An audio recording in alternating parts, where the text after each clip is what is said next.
Hello दोस्तों, स्वागत है आप सभी का हमारे यूट्यूब चैनल प्रेडेटर रेसलिंग में। तो दोस्तों आज हम आपको एक्सप्लेन करने वाले हैं फैटल 4 वे मेंस का रॉयल रंबल मैच। चलिए शुरू करते हैं। दोस्तों पहला एंट्रेंस होता है Randy Orton the apex predator का।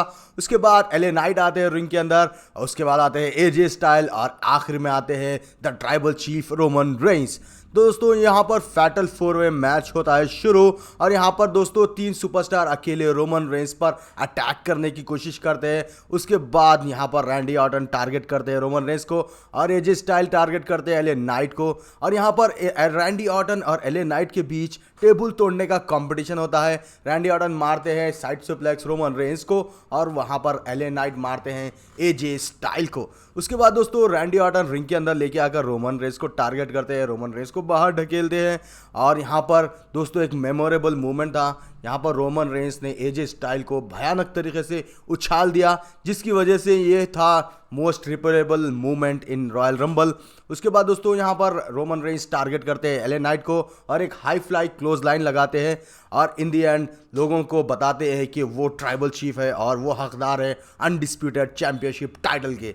उसके बाद दोस्तों यहाँ पर रोमन रेंस सुपरमैन पंच मारने वाले रहते हैं, लेकिन एले नाइट उसको तोड़कर एक साइड सुप्लेक्स लगाते हैं, और रैंडी ऑर्टन आरक्यू की बरसात करते हैं, लेकिन रोमन रेंस हार नहीं मानता। उसके बाद रैंडी ऑर्टन अपना टारगेट एले नाइट पर करते हैं और एक डीडीटी मारते हैं। और दोस्तों एक और मूव आपको मालूम होगा, यहाँ पर रैंडी ऑर्टन ने भयानक सा आरक्यू मार दिया था। जब एजे स्टाइल फेनोमिनल फोरआर्म मारने वाले थे रैंडी ऑर्टन पर, तो रैंडी ऑर्टन ने उसको पकड़कर एक भयानक सा आरक्यू जड़ दिया। और यहाँ पर सोलो सिकोवा का भी एंट्रेंस होता है। सोलो सिकोवा आकर सबको समोन स्पाइक लगाते हैं। पहले तो रैंडी ऑर्टन, फिर एले नाइट, फिर एजे स्टाइल को ढूंढते हैं। उसके बाद एजे स्टाइल वहाँ पर एक भयानक सा मूव मारते हैं, जिसकी वजह से सोलो सिकोवा डैमेज हो जाते हैं।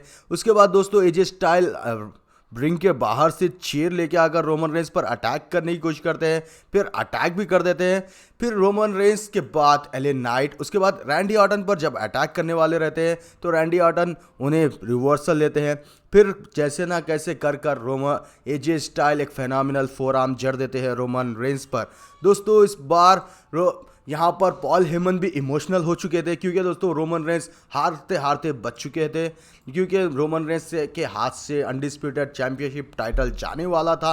तो उसके बाद रोमन रेंस एक स्पीयर जड़ देते हैं Randy Orton the apex predator पर, लेकिन जीत की तरफ जाने की कोशिश करते हैं, लेकिन एले नाइट वहाँ पर आ धमकते हैं। उसके बाद एले नाइट अपना मूव दिखाते हैं, लेकिन रोमन रेंस एक भयानक सा सुपरमैन पंच जड़ देते हैं एले नाइट पर। उसके बाद दोस्तों फेनोमिनल एजे स्टाइल पर अपना स्पीयर मारकर इस मैच को जीत जाते। दोस्तों मैंने आप सभी को कहा था कि 3 वीडियोस पहले कि इस मैच को रोमन रेंस ही जीतने वाले हैं। तो दोस्तों एक स्पीयर के बाद रोमन रेंस जीत चुके हैं अपना अनडिस्प्यूटेड हैवीवेट चैंपियनशिप टाइटल। तो दोस्तों आपको क्या लगता है कि इस बार रेसलमेनिया में कौन compete करेगा? क्या वो हो गए कोडी रोड्स, क्या वो हो गए द रॉक? आप अपनी राय कमेंट में ज़रूर बताइएगा। Thanks for watching, see you later from predator wrestling.